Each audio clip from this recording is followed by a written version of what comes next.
Hi, I'm Dave, founder of Halloween Year Round, and I'm here in Gettysburg, Pennsylvania at the Wyndham, I think it's pronounced, for Creature Feature Weekend 2021.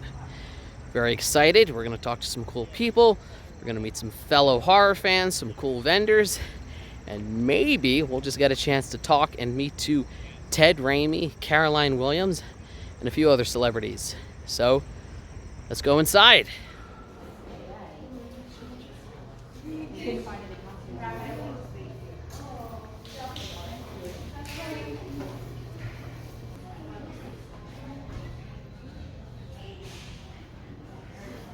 My name's Justin Snyder. So my first feature film is on the Black Eyed Kids.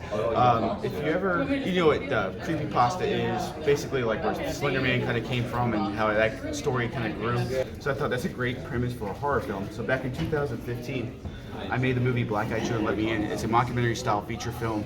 And actually, if you Google Black Eyed Kids or Black Eyed Children, you'll see this picture all over the internet. This is actually my 8-year-old sister at the time. And we got it distributed. We made a little money, and the money that we made off of that, we put into my passion project, which is Bigfoot Path of the Beast. It's a Bigfoot movie loosely based off the Missing 401 stories. So the Missing 401 stories are a series of books about people that mysteriously go disappearing from national state parks and forests. And I thought, what a great premise if like those people were going missing because of Bigfoot. So the concept of the movie is that Bigfoot took this guy's wife, and this guy decides the only way that he can prove Bigfoot exists is if he goes into the national state parks and kills one to produce a body. And this is actually a prop from the movie. And I have another prop that I'll pull up for you, which is also from the movie. So, Oh yeah, let's see that. yeah. I wanted to make sure that I had more than one Bigfoot in the movie, so I actually had 3, a black one, 2 different brown ones, and then also the gray one that you just saw there. So, and I had to do all that myself, like make up the face mask and everything, the piece for that. But yeah, so it was a lot of fun, and very proud of it. So. Tell me, what is Death Comes Lifting? Death Comes Lifting is our horror and heavy metal fitness clothing company. And online, check that out right there. That's an online gym community called the Lifting Dead Army that we provide workouts and videos and exclusive content for our supporters. Nice. So I am Matt from Horror Movie Night. We are a comedy podcast about horror films from the 80s and 90s. We've been going for 7 years now. I used to be in a writer's group with the man behind the camera right there, Dave. We were. And now we produce a bunch of different shirts, usually stupid puns tied to horror movies. We got the Nick Cage, despite all my rage, I'm still just a Nick in a cage. We got the Greta Gremlin, Don't Get Her Wet t-shirt. We've got the We're With a Band with all of Charles Band's different characters, a D&D Roll a Crit shirt, and some Wear a Mask shirts. And you said the Michael one glows in the dark? That is a glow-in-the-dark shirt, yeah. That is awesome. Those are the last ones that we have, too, because we received a cease and desist from Compass Pictures for that design. Oh, really? So once they're gone, they're gone.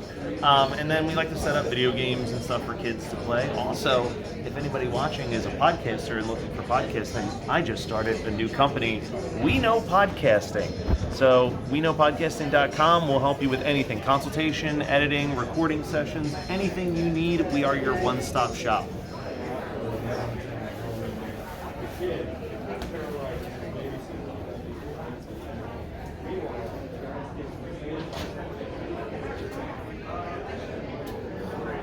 What you do? So I'm Jimmy. I own Pizza Party Printing. That's my company. We design and sell, a lot of stuff based on like horror movies, cult movies, like that kind of stuff. I do all the designs either myself or I hire illustrators to do designs for me. We put them on stickers, patches, pins, t-shirts. We just started making blankets and stuff. So that's what we do. Very cool. We're based out of Frederick, Maryland. We're a genre and horror-based podcast, but we try to take that as lightly as possible. We just talk about whatever we want to talk about. We do a lot of we have a number of celebrity interviews, everything from like Oscar winners to indie filmmakers. We do a lot of like franchise breakdowns. We also just started a sister podcast called Camp Krusty that's not you, it's you, but that's totally Simpsons-based podcasting. So I'm Mike Slater. Behind me here is Tom Roach. We are Red Dude Games, and our first product actually was the Necronomnom Cookbook of Eldritch Power. Tom is the head chef, and I am the author. Our artist was Kurt Komoda, who is well known for his Lovecraftian monsters and other Griblies. This is an illustrated cookbook. All of the recipes are geared to look like spells and incantations. And they are written that way, but because we don't want our customers to actually go mad just trying to make dinner, in the back, the recipes are repeated in plain English.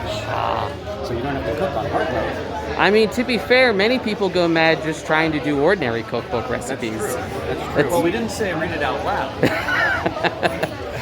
We didn't say not to either. I mean, So, can you actually open a portal to hell with this cookbook? not that we know of. We do have a few fans out there that keep trying, and we wish them luck.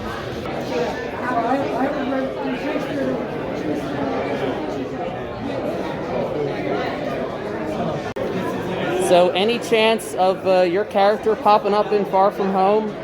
Or no Way Home, I mean, because Doc Ock's in it, like everybody's in it.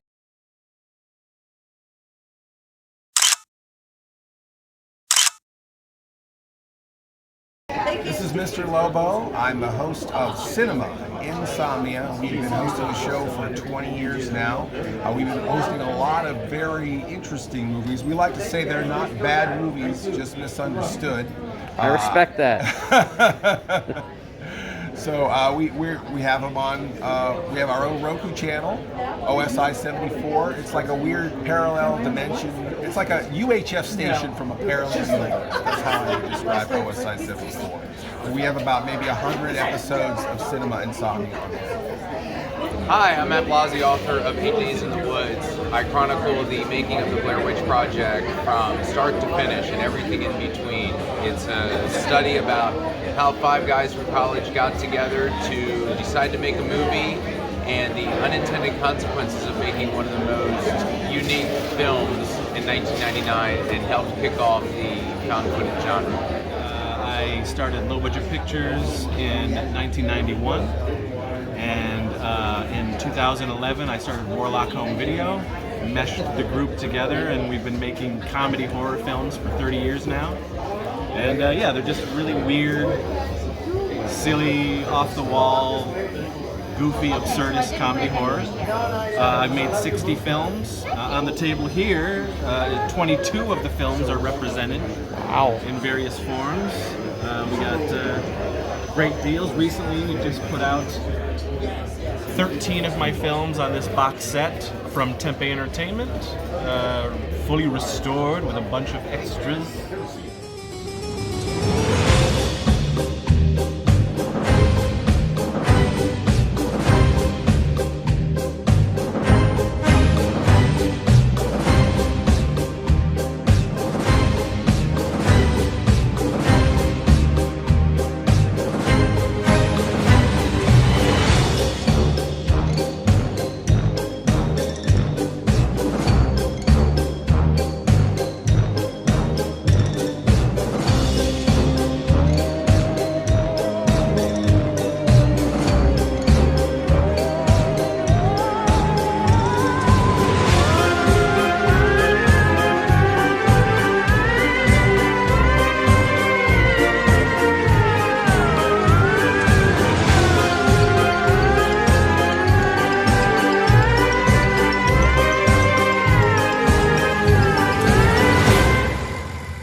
And I'm back home from a 2-hour drive, I think it was.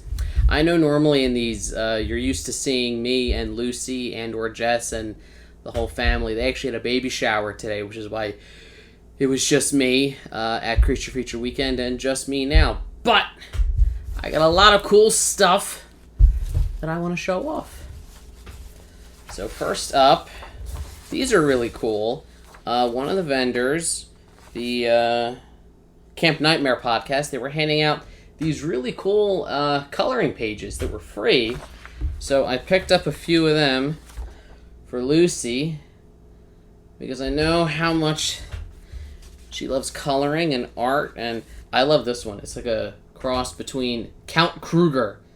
It's Dracula meets Freddy. And of course, Start Your Children on Cthulhu Young. So that was really fun.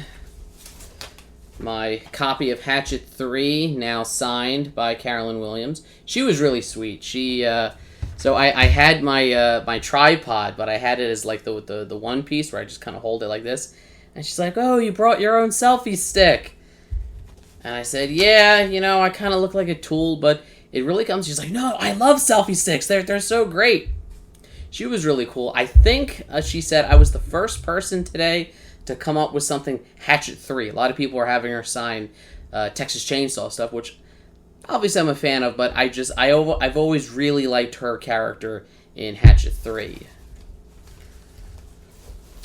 Here is a book I picked up, The Perfectly Fine House. There were a couple of authors there who told me this book is essentially a reverse haunted house. It's in a world where there are ghosts everywhere, but this one house doesn't have ghosts. It's the house that they're afraid to go to.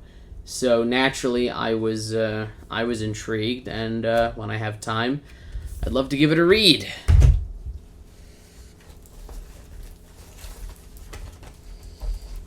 Here is, this is another one. My copy of the Sam Raimi Spider-Man trilogy, now signed by Ted Raimi. Everyone was having him sign Evil Dead stuff. I said, you know, as much as I'm a horror fan, I love these Spider-Man movies. I asked him if he was going to be in No Way Home. He said no, he was not. But he didn't want to say it on camera, but he said his character's not in it, which it would have been cool. I also picked these up. This is one of the directors I talked to. I picked up 2 of his movies, Black-Eyed Children and Bigfoot. As I understand it, Black-Eyed Children is sort of like I think it's a mockumentary about a creepypasta about like these black-eyed children that come to your door, and then Bigfoot was his passion project. So when I go to these, I always am intrigued most when I see that there are filmmakers there. That's an area, filmmakers and authors. Those are areas that I've really dabbled in, and when I go to places like these and I meet the vendors, those are vendors that I really gravitate towards. Then I picked up another movie, Evil Night, which I'm told is a ridiculous supernatural horror comedy on the level of like Trauma. So I keep picking up these movies at these conventions and saying I'm going to do a review on them, and then at a certain point I actually have to sit down and do reviews on all of them. I've got a ton of cool stickers and flyers, the usual stuff. Some of these are vendors that you saw. And I picked this up. I'm thinking about maybe going to Farpoint in Maryland in, I think it's February. It's got Sean Gunn. That's sort of what caught my interest. So we'll see if I go to that. As far as conventions go, This one was definitely, it was on the smaller end. It was, I think it was maybe even smaller than PA HorrorCon was, but I kind of liked that about it, that it felt kind of more, close and intimate. Like, you really got to talk to people, and even the celebrities, there weren't really any lines for them at all, which made it easy to meet them, but at the same time, because it was kind of so quick, they were... It was hard walking around the room and not feeling awkward, because there was nowhere you could go that you weren't, like, right next to somebody's table and they're like, hey, you coming over here? Plus, I think the biggest takeaway I have from this one is, out of all the conventions I've ever been to, out of all the hotels or convention centers they hold them in, the Wyndham in Gettysburg is my favorite hotel ever. Just, like, the amount of, like, Civil War era artwork and historical artifacts. It felt like being in a museum. Obviously, it's located in Gettysburg, largest battle ever fought in North America in history. But I was really intrigued by all that. So that was a lot of fun to see. So, I will be doing, later this week, you will see a video I shot back when I was in DC. Let's just say it has something to do with locations around a certain very popular horror movie that was also shot in and around Washington, D.C. So check that out on Friday. As always, you can check out the website, HalloweenYearRound.com, for articles, top 10 lists, fun facts, movie comparisons, all that stuff. Follow it on Facebook and Twitter. And, like I always say, stay scared. And remember, every day is Halloween.